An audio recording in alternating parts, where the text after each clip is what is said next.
Ahora un conto que vai dedicado para todos. Pero, sobre todo, verdad, que hai aquí donde queren para Noa. Feitizo. Bueno, é un trasno. Vamos a ver que lle pasa a ese trasno. Porque a velas hainas.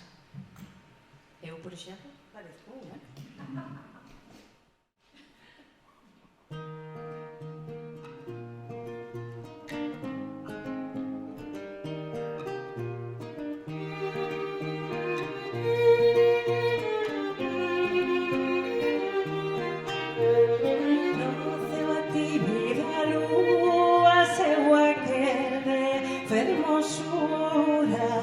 Alumea unha palloza nun bosque pretemoso, o lume dunha lareira pinta imaxes no interior, mentres sale o seu carón, outras no berra chorando, mentres sale o seu carón, outras no berra chorando.